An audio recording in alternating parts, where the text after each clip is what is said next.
I want every person in this hall and every person in this land to reach out and join us in a great new adventure to chart a bold new future. As a teenager, I heard John Kennedy's summons to citizenship. And then as a student at Georgetown, I heard that call clarified by a professor named Carroll Quigley, who said to us that America was the greatest nation in history because our people had always believed in two things: that tomorrow can be better than today, and that every one of us has a personal, moral responsibility to make it so.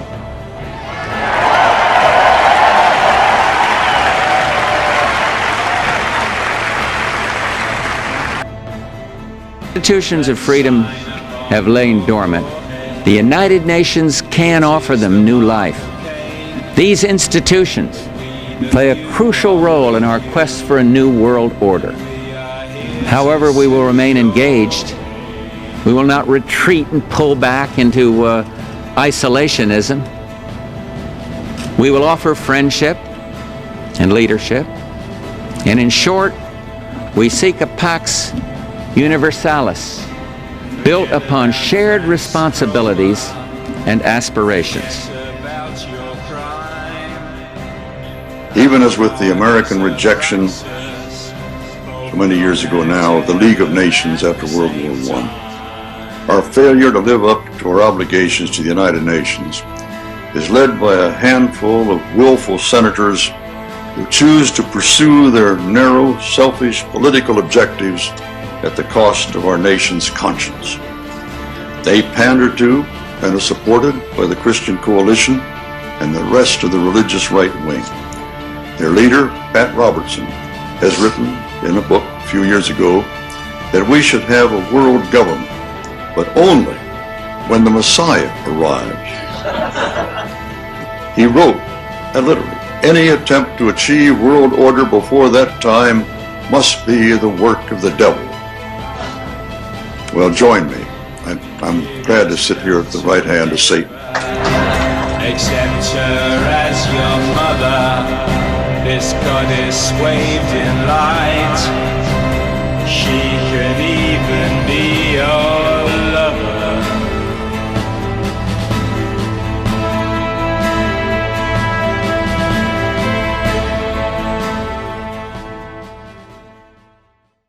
Part 2 about Carroll Quigley and his tragedy and hope, specifically about the so-called Eastern establishment, or the Anglo-Americans, the Atlanticists, that really seem to be the cancer on the entire world.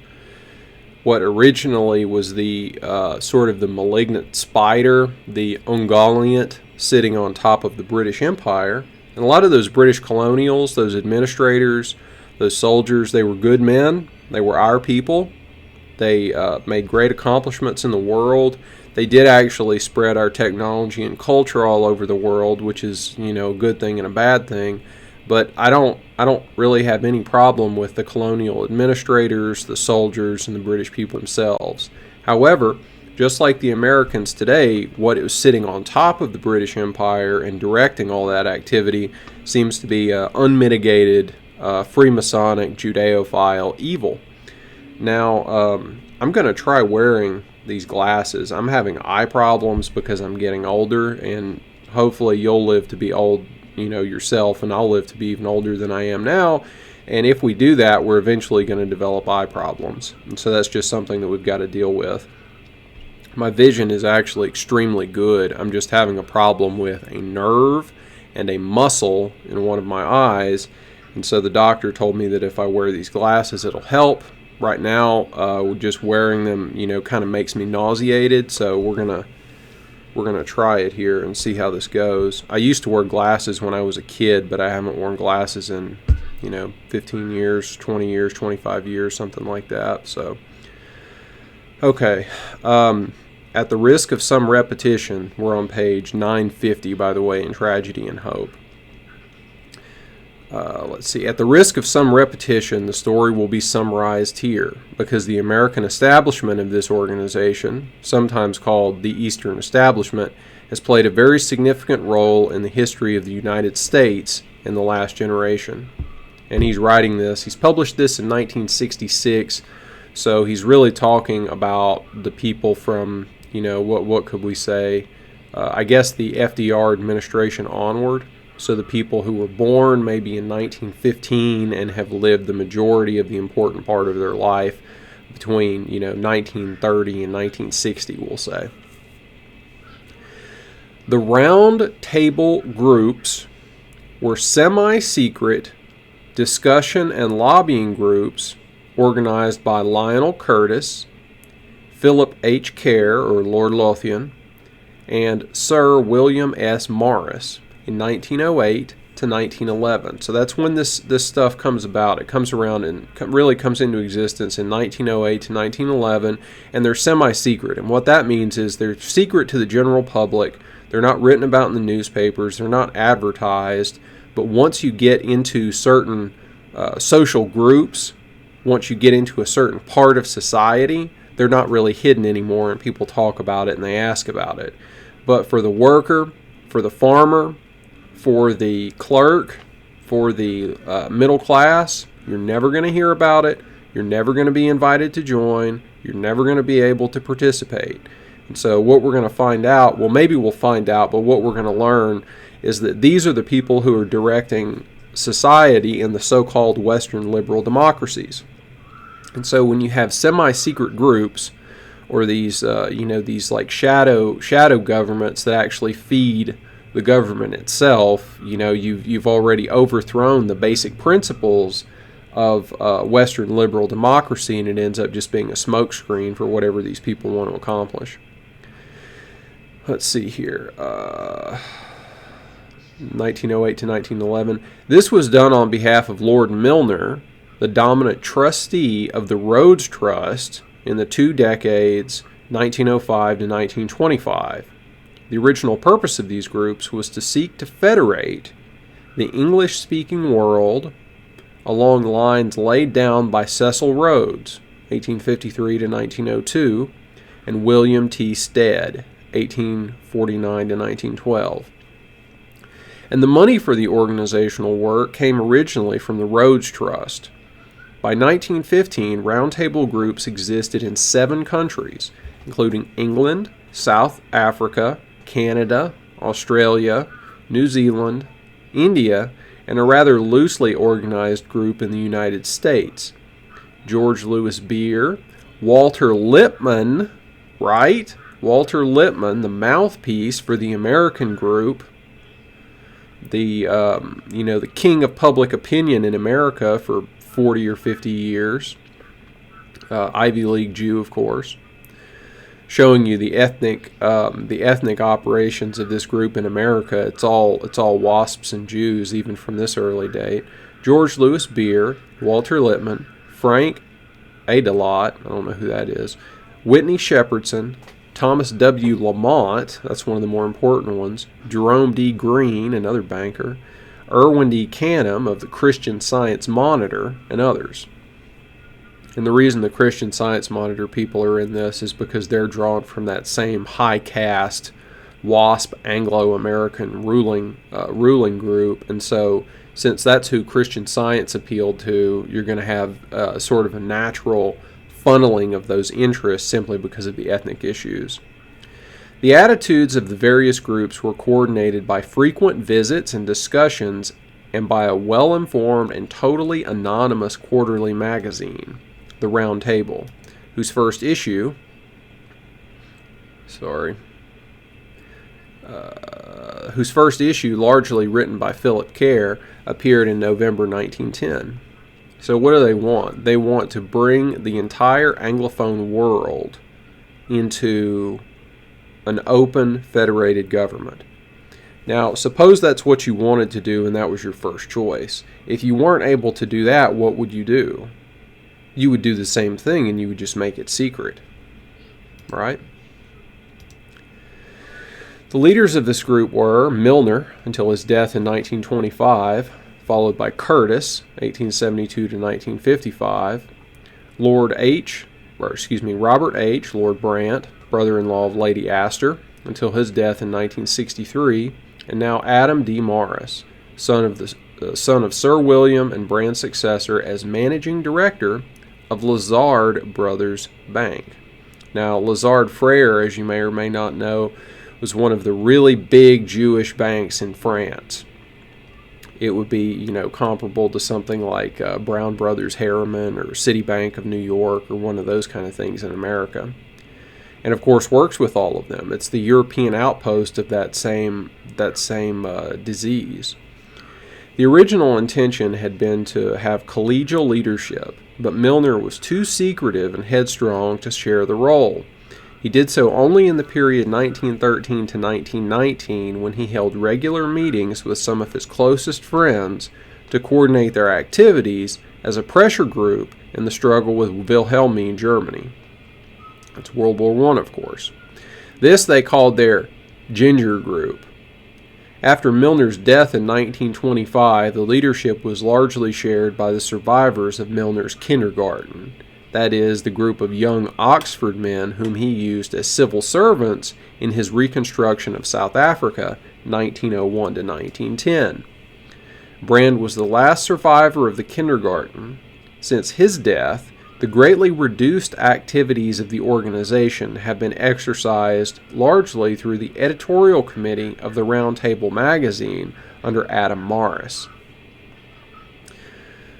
So even within the semi-secret society operating at the top levels of America and Britain, the guy who's running it is running it with a coterie of his protégés and disciples, and he's doing it in a secretive way. So, you can see how once you adopt a certain philosophy and a certain approach, it just manifests itself everywhere. These glasses are making me sick. I can't wear them anymore. Okay, money for the widely ramified activities of this organization came originally from the associates and followers of Cecil Rhodes, chiefly from the Rhodes Trust itself, and from wealthy associates such as the Bite brothers, wonder who they are, from Sir Abe Bailey, and after 1915, from the Astor family.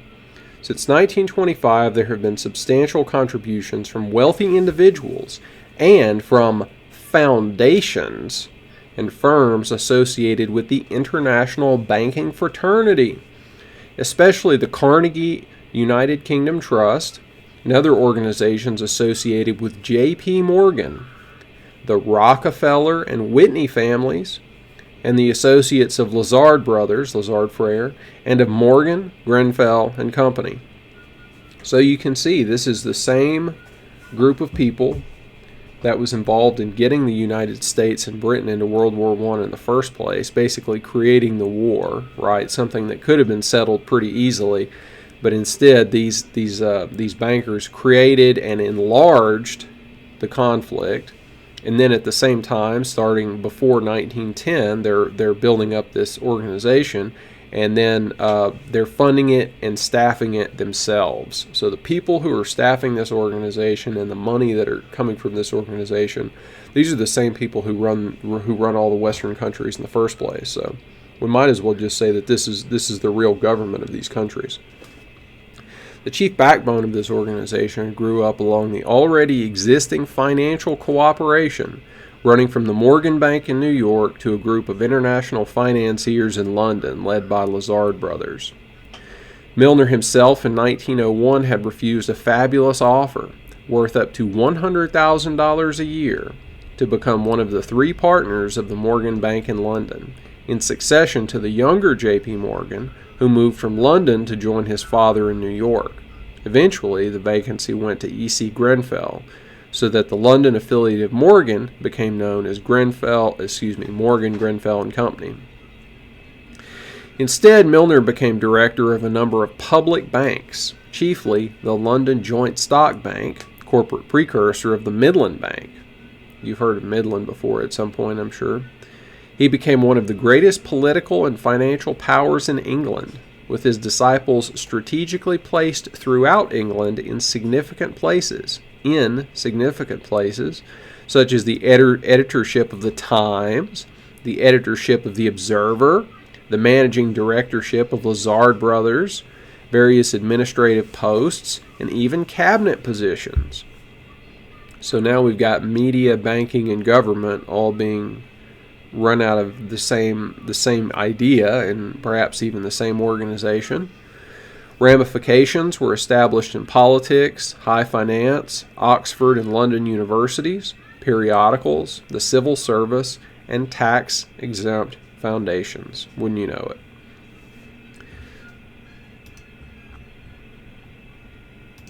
At the end of the War of 1914, it became clear that the organization of this system had to be greatly extended. Okay, so at the end of the war, this organization of this system had to be greatly extended. So even more penetration, even more consolidation of power in semi-secret groups being run on a hierarchical basis. Once again, the task was entrusted to Lionel Curtis, who established in England and in each dominion a front organization to the existing Round Table group.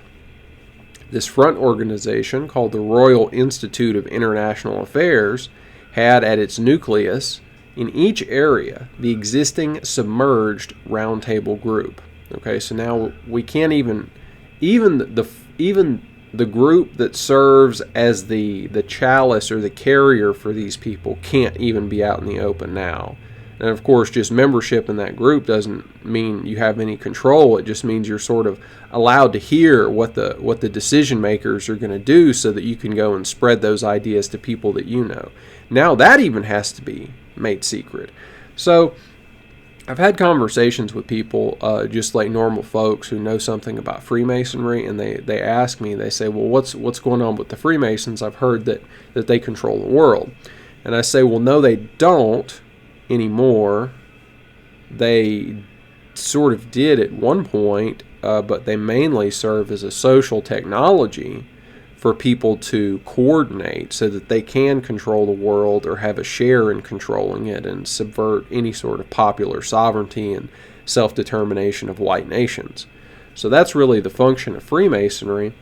But, eventually you get sort of found out and discovered, so you have to continually move on, and you have to make evolutions and, change your wardrobe and throw up new fronts and things like that. So in an era in which Freemasonry itself worked okay, that was good, but eventually you have to establish this thing. You have to establish these round table groups. And so you do this for a while, and then eventually this isn't going to work anymore. So then you establish the CFR and the Trilateral group. You do that for a while, and then you establish something called the Bilderberger group, and you do that for a while. And you just basically keep the plebs guessing by continually moving your activities to new groups as the older people in these organizations sort of get senile or die off. You're continually establishing new groups, and you're probably also pushing this stuff more and more into the public sphere as you go forward, so that today you have, essentially these people openly subverting elections in the biggest so-called democratic countries in the world, the most powerful, so-called democratic countries in the world, just basically subverting it openly through these sort of, banker, media, government, foundation cooperations. So where were we here? So we formed a front. Okay, so it's called the Royal Institute of International Affairs. In New York, it was known as the Council on Foreign Relations and was a front for J.P. Morgan and Company in association with the very small American Round Table group. The American organizers were dominated by the very large number of Morgan quote-unquote experts, including Lamont and Beer, who had gone to the Paris Peace Conference, and there became close friends with a similar group of English quote-unquote experts who had been recruited by the Milner Group. So in each case, the Morgan, or Anglo-American transatlantic banking interests, which are tied up with each other as tight as they can possibly be, right? Like, you can be a director of, if you can be a director of one corporation, you can be a director of another across the Atlantic. You're equally qualified by your membership in one to be a membership leader in the other. And so they're establishing so-called experts to send to the peace conference, which of course caused World War II, and all those other great things, right? They're completely running the Allied, or at least the Anglo-American part of the Versailles Conference, and then afterwards they're establishing the CFR.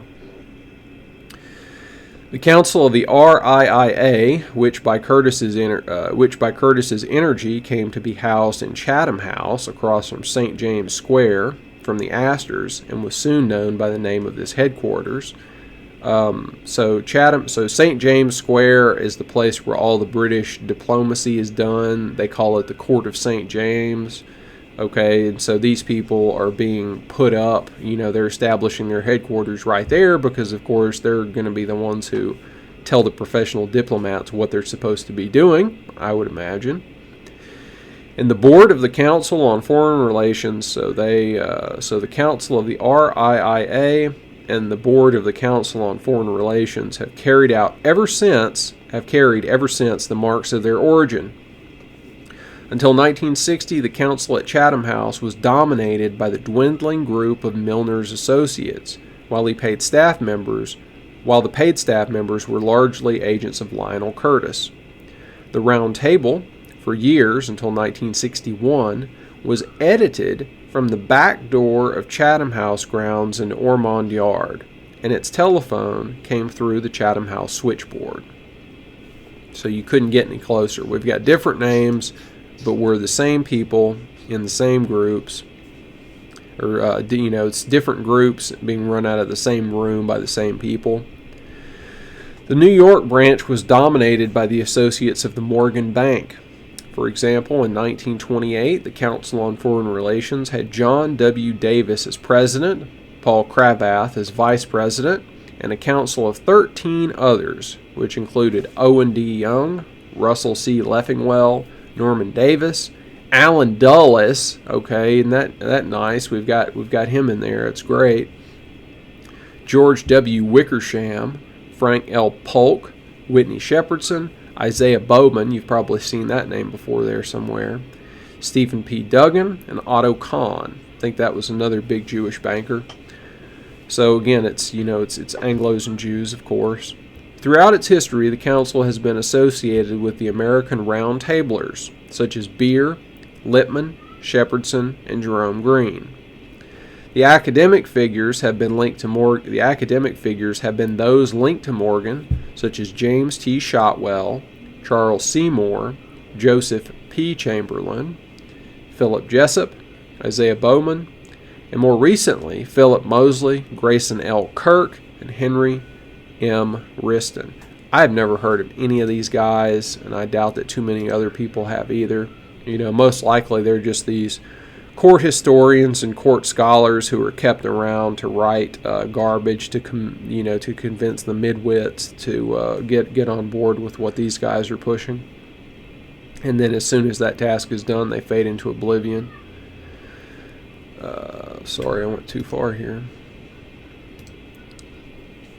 Okay. The Wall Street contacts with these were created originally from Morgan's influence in handling large academic endowments. In the case of the largest of these endowments, that at Harvard, the influence was usually exercised indirectly through, quote-unquote, State Street. Boston, which for much of the 20th century came through the Boston banker Thomas Nelson Perkins. Okay, so let's just think about this. Let's add this other thing to it. We already talked about how in England they've got the media, the banks, and the government are all on this team. Now in America, we're bringing the academics and the Ivy League people on board with it too. And we're bringing them on board because the money that these universities use to function is being handled and probably provided in large part by these same bankers. And who did we say was that J.P. Morgan was a front for, talked about it a little bit last time right before we got started. It's the Rothschilds, right? Who are the Lazard brothers? Who is Lazard Freres? We were just talking about here in London. It's another front for the Rothschilds, or it's at least, it's like part of the so-called cousinry that, if you're a Rothschild, you can marry a Rothschild, a Goldschmidt, or someone who's a director at Lazard Brothers, right? So not only do these people have control over these other things, but they're basically deciding what's going to come out of academia too, at least in the Ivy League. And so that's a choke point, because if the Ivy Leagues are doing certain things, then everyone under them is going to have to follow suit too. And of course, if you want to get hired at the State Department in the United States government, or in one of these other big positions, and you've got, resume from Harvard and Yale and all these other things, then you're in. So they occupy these key places, and they use their money power in order to accomplish whatever else they're trying to do. Closely allied with this Morgan influence were a small group of Wall Street law firms, whose chief figures were Elihu Root, John W. Davis, Paul D. Cravath, Russell Leffingwell, the Dulles brothers, and more recently Arthur Dean, Philip Reed, and John McCloy. You've heard some of those names at some point. Other non-legal agents of Morgan include men like Owen D. Young and Norman H. Davis. On this basis, which was originally financial, it goes back to George Peabody. That's the guy who, I'm pretty sure the guy who came over from America to, maybe he didn't come over from America, but anyhow, that's the guy who was literally the front for the Rothschild London branch. George Peabody was, and he's the progenitor of the Morgan dynasty. I think he adopted the elder Morgan as a son, and transferred his wealth over to him. There grew up in the 20th century a power structure between London and New York, which penetrated deeply into university life, the press, and the practice of foreign policy. In England, the center was the Round Table Group, while in the United States it was J.P. Morgan and Company, or its local branches in Boston, Philadelphia, and Cleveland. Some rather incidental examples of the operations of this structure are very revealing, just because they are incidental. So he's saying he's not cherry-picking these, he's just looking, and he's going to pull out some of these relationships, and it's going to tell you what's going on with the rest of it. For example, it set up, in Princeton, a reasonable copy of the Round Table Group's chief Oxford headquarters, All Souls College. This copy, called the Institute for Advanced Study. The Institute for Advanced Study, guys, we're here, okay? We've arrived. We made it. Okay, this is where we're really going now. Okay, let's see. Best known perhaps as the refuge for Einstein, Oppenheimer, John von Neumann, George F. Kennan, was organized by Abraham Flexner of the Carnegie Foundation and Rockefeller's General Education Board after he had experienced the delights of All Souls while serving as Rhodes Memorial Lecturer at Oxford. The plans were largely drawn by Tom Jones, one of the Round Table's most active intriguers and foundation administrators. So what do we do with this Institute for Advanced Study? We get a bunch of people who were, I'm sure an absolute majority of them were German Jews, all right, in various fields, who, like Einstein, were, pro-communist and absolutely execrable, we'll just say filthy, since I can't pronounce words properly. People like Einstein who were filthy in their personal lives.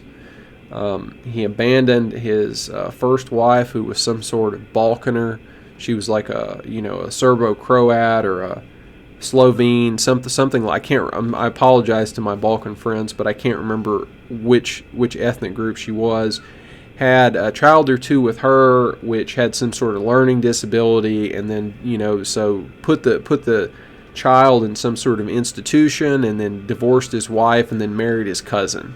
So typical sort of behavior from that kind of group. Those people were run out of Germany when a certain notorious regime came to power in 1933, headed by the hero of the 20th century. They were run out, and so these people and the roundtable groups in the CFR took a bunch of their good bankers' money and built them a nest and a home. And a bunch of them, hold on just a second, built them a home where they proceeded to work on things like nuclear bombs, computing, and cybernetics. And so they essentially became the technical arm of the next stage of development, which would be Cold War thermonuclear tension and increasing elite penetration into the daily life of their cattle, which is us, through social engineering. And so that's what happened here. That's why this thing is so important.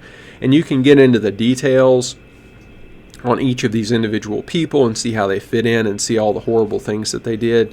There's a book that I scanned that I got from a library and scanned the entire book. I think it's by a guy named Bruno Lasker. And the basic idea, and it was coming out of things like this, it was coming out of either the New School or the Institute for Advanced Study.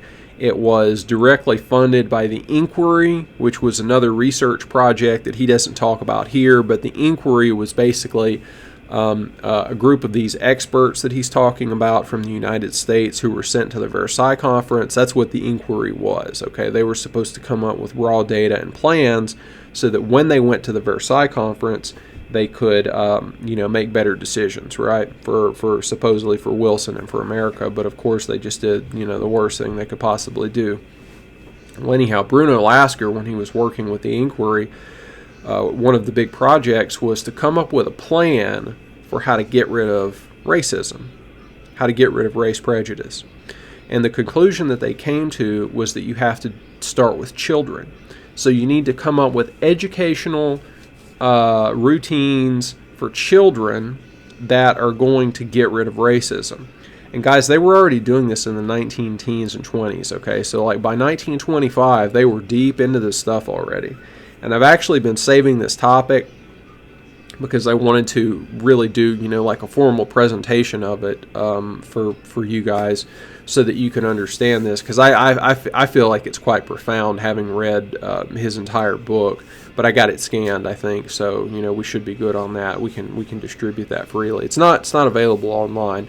I looked for it for a long time to try to find a copy of it, and so instead I had to go to a library and get a physical copy and scan it. But at any rate, the point is that they understood that ethnocentrism is a basic part of human life. It doesn't matter if you're an Anglo kid, an Italian kid, a Jewish kid, a black kid, a Chinese kid. They're all ethnocentric by nature. They all want to be around members of their own group, and they sort of distrust and mildly look down upon and sneer at members of all other groups. That's just how most people are in general.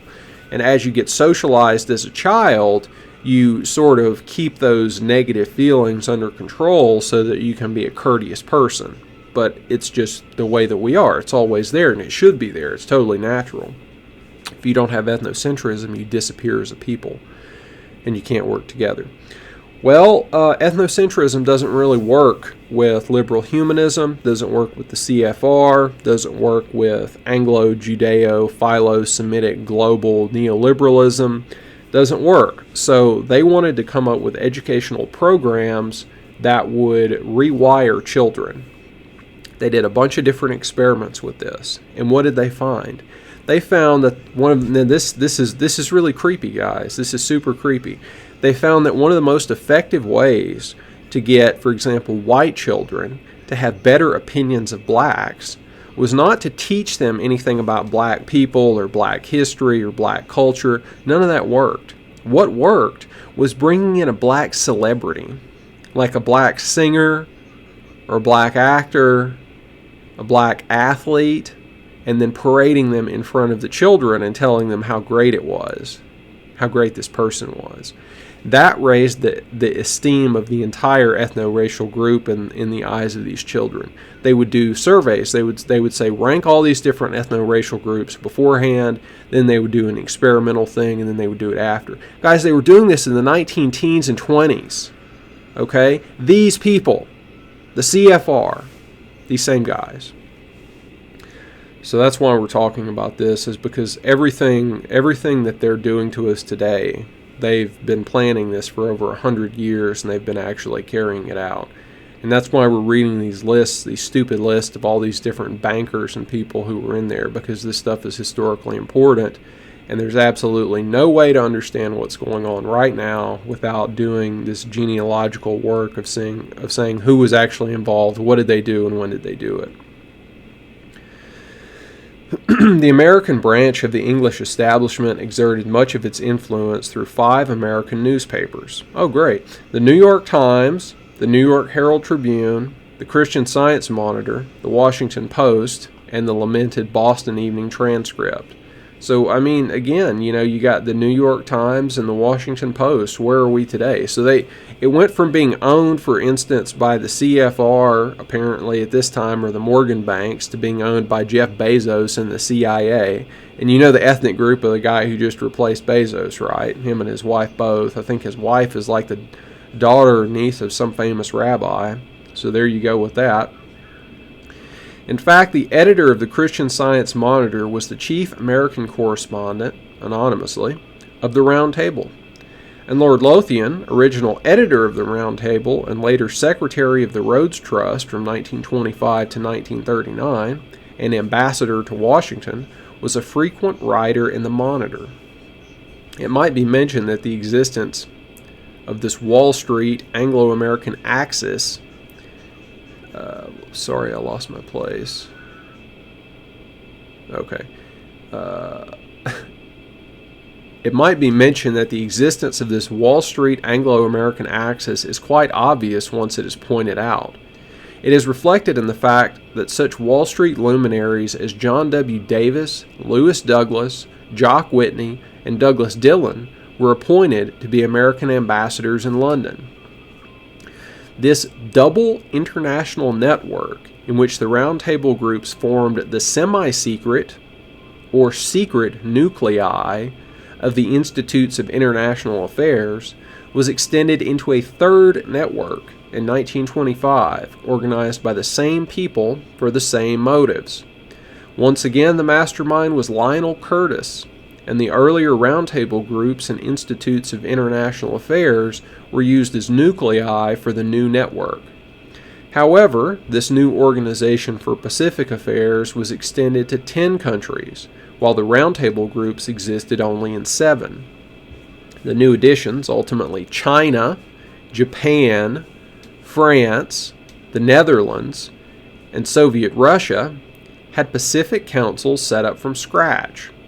In Canada, Australia, and New Zealand, Pacific councils, interlocked and dominated by the Institutes of International Affairs, were set up.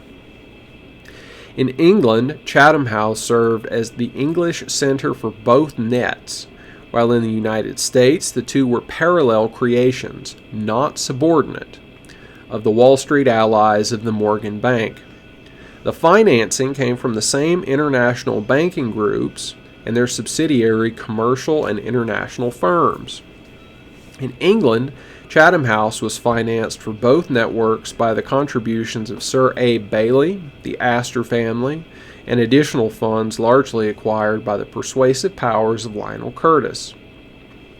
The financial difficulties of the IPR councils in the British Dominions in the Depression of 1929 to 1935 resulted in a very revealing effort to save money, when the local Institute of International Relations absorbed the local Pacific Council, both of which were, in a way, expensive and needless fronts for the Round Table groups, the local Round Table groups. And so he says that they're, needless fronts because his position, which isn't shared by any of these other folks, his position is that all this activity is good and proper, it's for the benefit of humankind, and it should all be out in the open. There shouldn't be any secrecy. Okay? That's why Carroll Quigley, who's, a very smart man, obviously, was probably never put in any of these leadership positions, and instead was relegated to being a professor of history and a mouthpiece for these people, because he didn't really get it, right? If you think that these people thought that their organization was benign and for the good of humankind, if you think that, I'm sorry, but there's just, it's naivete that leads us to those kind of assessments. There's nothing to say other than that these people are evil and that their goal is power, it's domination. And if you have to dress up your argument for power and domination in a veneer of humanism, then you're a liberal and a Freemason. You have the Freemasonic mind. So Carroll Quigley himself is a bit naive. And that's what leads him to say that these fronts were needless. They weren't needless. They're very important. The chief aims of this elaborate semi-secret organization, semi-secret to who? It's only semi-secret to people who are in the elite ranks of society and haven't been invited in. To everyone else in the society, to 98% of the society, it's secret. It's extremely secret. The chief aims of this elaborate semi-secret organization were largely commendable: to coordinate the international activities and outlooks of all the English-speaking world into one, which would largely, it is true, be that of the London group. To work to maintain the peace, to help backward, colonial, and underdeveloped areas to advance towards stability, law and order, and prosperity, along lines somewhat similar to those taught at Oxford and the University of London, especially the School of Economics and the schools of African and Oriental Studies. So this is the liberal propaganda. Okay, we're going to eliminate war. We're going to help underdeveloped backward areas to advance towards stability, law, order, and prosperity. Now, what that's going to look like in practice is that the local elites who are nationalistic are going to be pushed to the margins. That's us. That's why we're here on YouTube rather than in a position of power. I think if there were any justice in the world, I would at least be a mid-level bureaucrat in a nationalistic regime so that I could go out and crush communists, on a daily basis. That would really make me happy. But instead, I'm here talking to you on YouTube, and I'm dead broke. And I won't take money because it's against my principles, but that's why we're in this position. That's what they do when they colonize a place, and they have colonized us, for a lack of better terms. And then they're talking about law and order and prosperity, and today what that means is gay parades and estrogen blockers and testosterone blockers for children. And for prosperity, they're just going to go in and strip mine a place and asset strip it and turn it into a hole in the ground, basically, is the idea. And get everyone involved in debt slavery and usury. I mean, they're bankers, for Christ's sakes. Do you think bankers are interested in prosperity, or are they interested in getting everybody in debt and enslaved? Now, here's another good one. These organizations and their financial backers were in no sense reactionary or fascistic persons, as communist propaganda would like to depict them. Quite the contrary. Okay, so quite the contrary, they're not reactionary or fascistic. They were gracious and cultured gentlemen of somewhat limited social experience who were much concerned with the freedom of expression of minorities and the rule of law for all, who constantly thought in terms of Anglo-American solidarity, of political partition and federation, who were convinced they could gracefully civilize the Boers of South Africa, the Irish, the Arabs, and the Hindus, who are largely responsible for the partitions of Ireland, Palestine, and India, as well as the federations of South Africa, Central Africa, and the West Indies. So what did they do? They colonize a place and they strip mine it and they expropriate the wealth. Then they start a couple of wars against the Boers and invent the concentration camp put women and children in there with horrendous death rates, white women and children.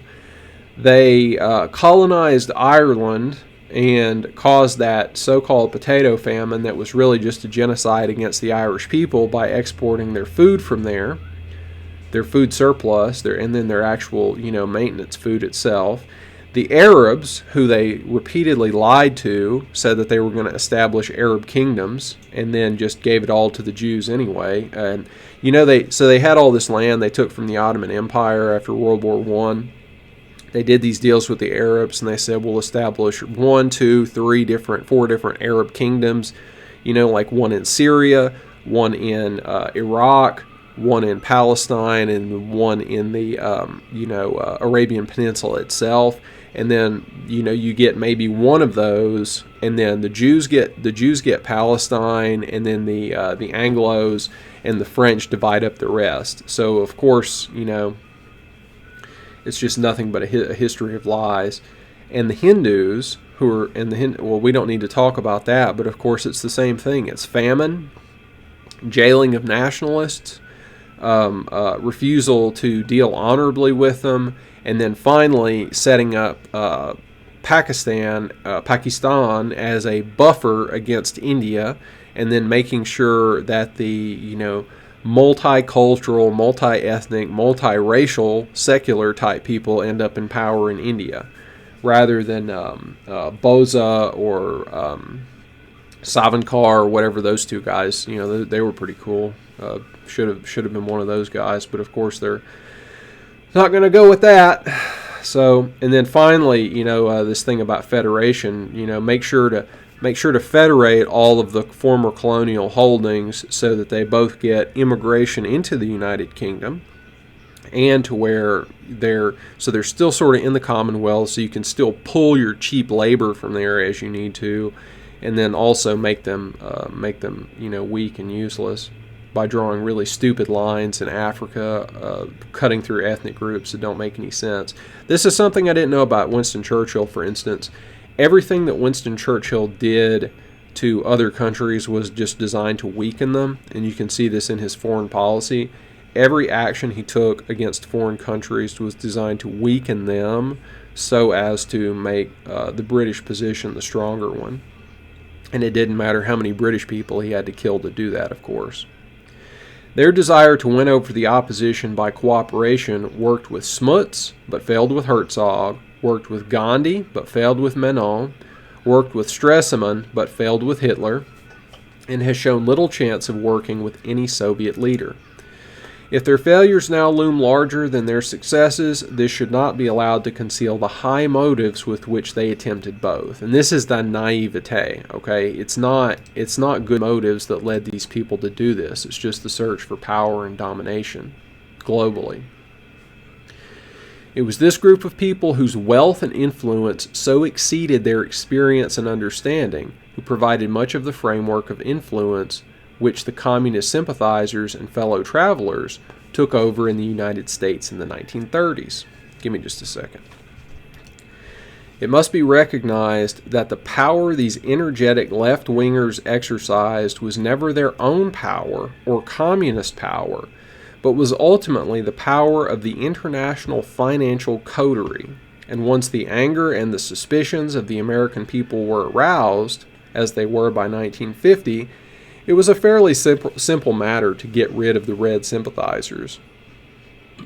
Before this could be done, however, a congressional committee, following backwards to their source the threads which led from admitted communists like Whittaker Chambers through Alger Hiss and the Carnegie Endowment to Thomas Lamont and the Morgan Bank, fell into the whole complicated network of the interlocking tax-exempt foundations. Let's read this again from near the top. So these people provided so much of the framework of influence which the communist sympathizers and fellow travelers took over in the United States of the 1930s.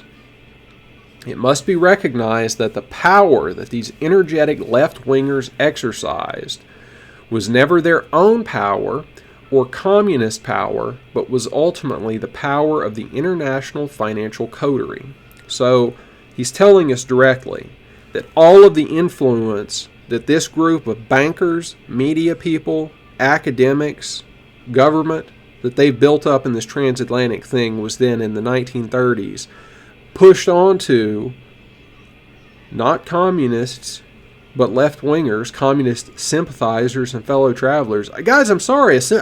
If you sympathize with communism, you're a communist. Have you ever heard the term fascist sympathizer? No, they're just a fascist, right? That's who these people are. So why are bankers supporting communism? It's what they always do. It's no great shock.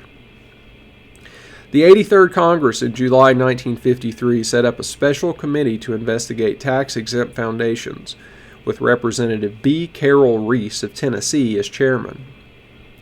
It soon became clear that people of immense wealth would be unhappy if the investigation went too far, and that the, quote, most respected, end quote, newspapers in the country, closely allied with these men of wealth, would not get excited enough about any revelations to make the publicity worthwhile in terms of votes or campaign contributions. An interesting report showing the left-wing associations of the interlocking nexus of tax-exempt foundations was issued in 1954 rather quietly. 4 years later, the Reese Committee's general counsel, Rene A. Wormser, who was that? All right, Wormser, I don't know, wrote a shocked but not shocking book on the subject called Foundations, Their Power and Influence. So they quashed it. So the newspapers are bigger than Congress, right? And the newspapers and the banks are bigger than Congress. How does that work for democratic theory? When the elected representatives are looking into something to protect the public from either communism or communist influence, and then the banks and the newspapers, who would be the target of this investigation, in large part, they would be the targets of this investigation, then say, no, we don't want you doing that. Just shut it down. Shut it down. I think it means democratic theory is bankrupt. Does it not?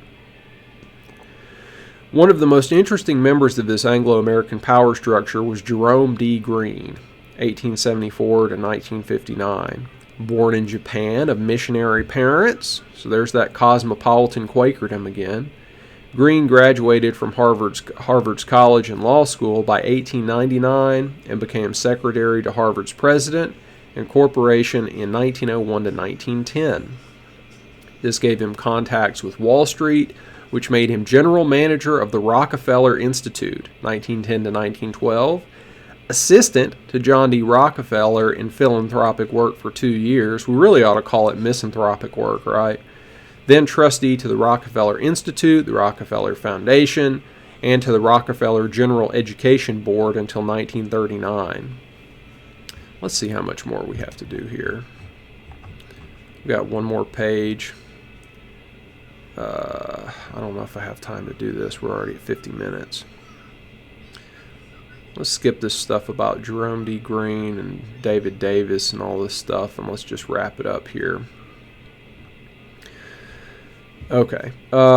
Green is of much greater significance in indicating the real influences within the Institute of Pacific Relations than any communists or fellow travelers. He wrote the Constitution for the IPR in 1926 and was for years the chief conduit for Wall Street funds and influences into the organization, was treasurer of the American Council for 3 years and chairman for 3 more, as well as chairman of the International Council for 4 years. Jerome Green is a symbol of much more than the Wall Street influence in the IPR. And we talked about that a little bit last time, what exactly the IPR was. It was, a bunch of pinkos working in the State Department who were funneling information to communists right under everyone's noses. And then they were finally found out, and it caused a scandal, and then the scandal was swept under the rug because of the reasons he's talking about here. He's also a symbol of the relationship between the financial circles of London and those of the eastern United States, which reflects one of the most powerful influences in 20th century America and world history. The two ends of this English-speaking axis have sometimes been called, perhaps facetiously, the English and American establishments. There is, however, a considerable degree of truth behind the joke, a truth which reflects a very real power structure. It is this power structure which the radical right, that's us, in the United States has been attacking for years in the belief that they are attacking the communists. This is particularly true when these attacks are directed, as they so frequently are, at Harvard socialism or at left-wing newspapers like the New York Times and Washington Post, or at foundations and their dependent establishments such as the Institute of International Education. These misdirected attacks by the radical right did much to confuse the American people in the period 1948 to 1955, and left consequences which are still significant a decade later. By the end of 1953, most of these attacks had run their course. The American people, thoroughly bewildered at the widespread charges of 20 years of treason and subversion, had rejected the Democrats and put into the White House the Republican Party's traditional favorite, a war hero, Dwight D. Eisenhower. At the time, 2 events, one public and one secret, were still in progress. The public was the Korean War of 1950 to 53. The secret one was the race for the thermonuclear bomb. And we'll end here for today, but of course Dwight Eisenhower was no hero. As we've talked about before, he was a stooge put up for the Roosevelt administration by Bernard Baruch. He was almost court-martialed and expunged from the military, had no combat experience, didn't fight in World War I, hung around on military bases doing training missions and things like that, and then was somehow immediately promoted to Supreme Allied Commander because he would do what he was told. And of course he did do what he was told, which was be soft on communism, right? What we've just been talking about here, that the left wing, according to Carroll Quigley, is not synonymous with the CFR and these globalists. Apparently that's not leftist, but they were used by them, continued to be exploited by them, worked in concert with them, and that's what Eisenhower did. Okay, that's Carroll Quigley. That's all we're going to do for right now. Thank you for your time.